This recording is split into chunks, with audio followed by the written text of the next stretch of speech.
Welcome to R M biology. আরো একটি মাধ্যমিক 2025-এর নতুন ভিডিওতে তোমাদের স্বাগত। আজকে আমি তোমাদের সঙ্গে ডিসকাস করব মাধ্যমিক ভূগোল, অর্থাৎ তোমাদের আগামীকাল যে পরীক্ষাটি রয়েছে। আজকে তোমাদের ইতিহাস পরীক্ষা সবার ভালো হয়েছে, আমি যা যা সাজেশন বলেছিলাম সেখান থেকে প্রায় সমস্ত প্রশ্ন এসেছে। তাই ভূগোল থেকেও তোমরা কিন্তু দেখে নিতে পারো যে কোন কোন প্রশ্ন তোমার জন্য ইম্পর্টেন্ট, সেটা কিন্তু তোমরা উত্তর সহ পেয়ে যাবে। আমি তোমাদেরকে ছোট যে প্রশ্ন আছে সেগুলোর উত্তরগুলো দেবো, তার সাথে যে বড় প্রশ্ন যেগুলো আছে তার জন্য কিন্তু একটা পিডিএফ শেয়ার করে দেবো, সেখানে সমস্ত বড় প্রশ্নের উত্তর কিন্তু তোমরা পেয়ে যাবে। তার সাথে কিছুক্ষণের মধ্যেই কিন্তু ম্যাপ পয়েন্টিং একটা পিডিএফ তোমাদের দিতে চলেছি, তাই অবশ্যই ভিডিওটি শেষ পর্যন্ত দেখো। যারা নতুন, চ্যানেলটি সাবস্ক্রাইব করে নাও এবং বেল বাটনটি বাজিয়ে দাও। চলো আজকের ভিডিওটি শুরু করি। দেখো, তোমরা তোমাদের সামনে যে প্রশ্নটা দেখতে পাচ্ছ, প্রায় এরকমই একটা প্রশ্ন তোমরা কিন্তু আগামীকালে তোমাদের ভূগোল পরীক্ষায় পেতে চলেছো। তাই এই ভিডিওটি শেষ পর্যন্ত দেখো এবং প্রত্যেকটি উত্তর কিন্তু আমি তোমাদেরকে বলে দেব। তাই ভিডিওটি কিন্তু অবশ্যই শেষ পর্যন্ত দেখতে হবে। চলো প্রথম প্রশ্ন আমরা দেখিনি। প্রথম প্রশ্নের মধ্যে দেখতে পাচ্ছি কি, পর্যায়ন প্রক্রিয়াটি হলো এক প্রকার। উত্তর কি হয়ে যাবে? উত্তর হয়ে যাবে বহির্জাত প্রক্রিয়া। এরপর যদি আমরা চলে যাই একের দুই, যেটা আছে পার্বত্য প্রবাহে নদীর উৎস অঞ্চলে প্রধান নদী উপনদী সহ অবনমিত অঞ্চলকে কি বলে? ধারণ অববাহিকা বলে। ইনসেলবার্চ কালক্রমে ক্ষয় পেয়ে গম্বুজের মতো ঢিবিতে পরিণত হলে তাকে কি বলা হয়? তাকে বলা হয় বর্নহার্ন। সুইজারল্যান্ডের জলবায়ুগত মরুদ্যান কে বলা হয় যে স্থানীয় বায়ুপ্রবাহের জন্য, তা হলো, সেটা উত্তর কি হয়ে যাবে? ফন। অর্থাৎ একের চারের উত্তর হয়ে যাবে খ। এরপর যদি আমরা চলে আসি, আটলান্টিক মহাসাগরে হিমশৈল বয়ে আনে, কি বয়ে আনতে পারে? এটা হবে ল্যাব্রাডার স্রোত, অর্থাৎ গ। পৃথিবী ও চাঁদের মধ্যে দূরত্ব সর্বাধিক হলে তাকে কি বলা হয়? তাকে বলা হয় অ্যাপোজি।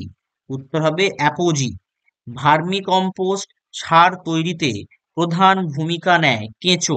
প্রধান ভূমিকা নেয় কেঁচো। ভারতের পূর্বতম স্থান হলো একের আটের ক্ষেত্রে উত্তর হয়ে যাবে হিমাচল, হিমালয়। আত্মীয় অরণ্যের একটি উদাহরণ হলো, উত্তর কি হয়ে যাবে? একের দশের উত্তর হয়ে যাবে খ, অর্থাৎ জুনিপার।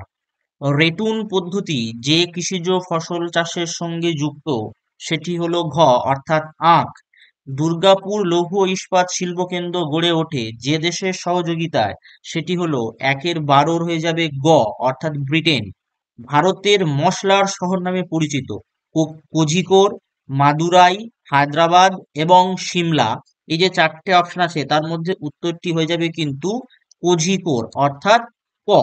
এরপর যদি আমরা একের 14 চলে আসি, 73 ই টোপো মানচিত্রের স্কেল, দেখো চারটে অপশন রয়েছে, উত্তরটা হয়ে যাবে কিন্তু অপশন খ। এরপরে আসে যে শুদ্ধ অশুদ্ধ। তো বিশ্বের বৃহত্তম মগ্ন চড়া প্রশান্ত মহাসাগরে অবস্থিত, এটি কি হয়ে যাবে? অশুদ্ধ। পাশে অ লিখতে হবে তোমাকে, দেখো লেখাই আছে অশুদ্ধ হলে অ লিখতে হবে। ফ্লাই অ্যাশ ব্যবহৃত হয় সিমেন্ট শিল্পে, তো প্রত্যেকেই জানো এটা কিন্তু শুদ্ধ। মাজুলি পৃথিবীর বৃহত্তম নদী দ্বীপ, এটি কি হয়ে যাবে? অশুদ্ধ। হিমবাহ ও জলধারার মিলিত কার্যের ফলে বাজাদা গড়ে ওঠে, এই যে উত্তর কি হয়ে যাবে? অশুদ্ধ। দুইয়ের একের পাঁচ, থর মরুভূমিতে চলমান বালিয়াড়িকে প্রিয়ান বলে, এটাও কি হবে? এটা হবে শুদ্ধ। দুইয়ের একের ছয়, যেটা তরাই অঞ্চলে হিমালয়ের পাদদেশে নুড়ি কাঁকড় মিশ্রিত পলিমাটিকে ভাবর বলে, এটা কিন্তু কি হবে? শুদ্ধ। মেরু ভ্রমণকারী কৃত্রিম উপগ্রহ হলো স্পট, এটিও হবে শুদ্ধ। তারপর মরুভূমির শুষ্ক নদীখাতকে ড্যাশ বলে? ওয়াদি বলে। ড্যাশ ভারতের মোটাউন নামে পরিচিত, উত্তর কি হয়ে যাবে? চেন্নাই। তারপর আমাজন নদীতে বানরেখাকে স্থানীয় ভাষায় কি বলা হয়? পোরোরোকাস বলা হয়। আকাশে মেঘের পরিমাণকে ড্যাশ এককে পরিমাপ করা যায়? অক্টা এককে।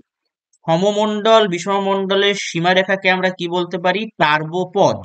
ভারতের পশ্চিম উপকূলে ড্যাশ বন্দর হাইটেক বন্দর নামে পরিচিত? নভোসেবা বন্দর, যেটা।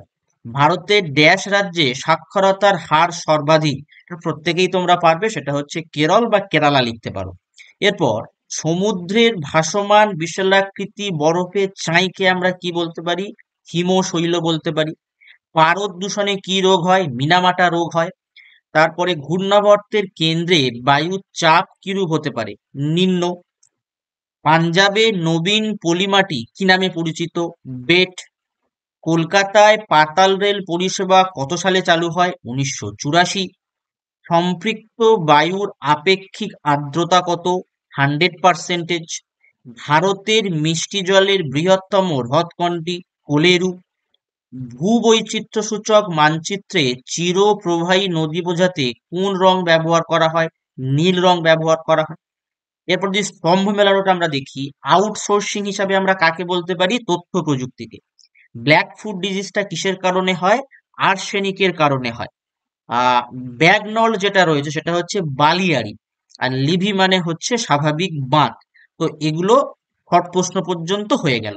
এরপরে আমরা যদি 2 নম্বরের প্রশ্ন দেখি, যে প্রশ্নগুলো অত্যন্ত গুরুত্বপূর্ণ না করলেই নয়, সেগুলো হলো পেডিমেন্টের সংজ্ঞা দাও, অথবা প্রাকৃতিক সৌরপর্দা কি, উদাহরণ সহ বৃষ্টির ছায়া অঞ্চলের সংজ্ঞা দাও, অথবা হিমপ্রাচীর কি, বর্জ্য ব্যবস্থায় 4R বলতে কি বোঝো, অথবা উদাহরণ সহ ই বর্জ্যের সংজ্ঞা দাও, কারেওয়া কি অথবা উদ্যান কৃষি বলতে কি বোঝো, শিপিং লেন ও শিপিং লাইন বলতে কি বোঝো, অথবা জনঘনত্বের সংজ্ঞা দাও, উপগ্রহ চিত্র কি, অথবা ভারতে টোপোগ্রাফিক্যাল ম্যাপ প্রকাশক সংস্থা কোনটি, এর প্রধান কার্যালয় কোথায় অবস্থিত। বিভাগ ঘতে যদি আমরা চলে আসি, সেখানে দেখো সুন্দরবনের উপর বিশ্ব জলবায়ুর পরিবর্তনের 3টি প্রভাব উল্লেখ করো, অথবা উপকূলের জলবায়ুকে সমুদ্র স্রোত প্রভাবিত করে, উক্তিটির সপক্ষে 3টি যুক্তি দাও, বর্জ্য ব্যবস্থাপনায় শিক্ষার্থীর ভূমিকা লেখো, অথবা জীব বিশেষ্য জীব অবিশেষ্য বর্জ্যের পার্থক্য লেখো, ভৌম জলের অতিরিক্ত ব্যবহারের প্রভাবগুলি লেখো, সামাজিক রণসৃজন ত্রিসৃজনের মধ্যে পার্থক্য লেখো, উপগ্রহ চিত্র বর্তমান দিনে খুবই গুরুত্বপূর্ণ কেন, অথবা ভূবৈচিত্র্যসূচক মানচিত্র কি, এর বৈশিষ্ট্য লেখো। এরপর যদি আমরা 5 নম্বরের প্রশ্নে আসি, হিমবাহের ক্ষয়কার্যের ফলে গঠিত 3টি প্রধান ভূমিরূপ চিত্রসহ বর্ণনা করো, উষ্ণতার তারতম্যের ভিত্তিতে বায়ুমণ্ডলের স্তর বিন্যাস করো, চিত্রসহ বায়ুচাপ বলয়ের সাথে নিয়ত বায়ুর সম্পর্ক বর্ণনা করো, সমুদ্র স্রোত সৃষ্টির কারণগুলি সংক্ষেপে ব্যাখ্যা করো। এরপরে 5-এর 2 যদি আমরা দেখি, ভারতের পূর্ব উপকূল ও পশ্চিম উপকূলের মধ্যে পার্থক্যগুলি আলোচনা করো, পূর্ব ও মধ্য ভারতে লৌহ ইস্পাত শিল্পের উন্নতি লাভের কারণগুলি ব্যাখ্যা করো, ভারতে গম চাষের অনুকূল ভৌগোলিক পরিবেশগুলি আলোচনা করো, ভারতে জনসংখ্যার অসম বন্টনের কারণগুলি ব্যাখ্যা করো। এটা। এবার যদি আমরা মানচিত্র যেটা হয় অর্থাৎ ম্যাপ পয়েন্টিং, আমি কিছুক্ষণের মধ্যেই তোমাদের অন্তত 12টা থেকে 13টার মতো পিডিএফ দেবো, সমস্ত ম্যাপ পয়েন্টিং তোমরা সেখানেই পেয়ে যাবে। ম্যাপ পয়েন্টিং এর জন্য এই 10টা বেশ গুরুত্বপূর্ণ: আরাবল্লী পর্বত, গোদাবরী নদী, করমণ্ডল উপকূল, ভারতের কফি গবেষণাগার, শুল্ক মুক্ত বন্দর, ভারতের উচ্চতম লবণাক্ত জলের হ্রদ, একটি কৃষ্ণ মৃত্তিকা অঞ্চল, উত্তর বৃহত্তম মহানগর, উত্তর ভারতের একটি গম উৎপাদক অঞ্চল, এবং একটি ম্যানগ্রোভ অরণ্য। এগুলো কিন্তু অত্যন্ত গুরুত্বপূর্ণ হতে চলেছে তোমাদের পরীক্ষার জন্য। ঠিক আছে, আমি তোমাদের সমস্ত শর্ট প্রশ্নের উত্তর বলে দিয়েছি। বাকি যে 2 নম্বরের প্রশ্ন আছে, তারপর তোমার এই যে 4-এর প্রশ্নগুলো আছে, তারপর তোমাদের 5-এর প্রশ্নগুলো আছে, এগুলো কিন্তু কিছুক্ষণের মধ্যেই আমি তোমাদের একটা পিডিএফ দেবো। তার সাথে সাথে তোমরা কিন্তু ম্যাপ পয়েন্টিং এরও পিডিএফ পেয়ে যাবে। এই চ্যানেলটি অবশ্যই অবশ্যই করে সাবস্ক্রাইব করে নাও এবং বেল বাটনটি বাজিয়ে দাও। আজকের ভিডিওটি এই পর্যন্ত।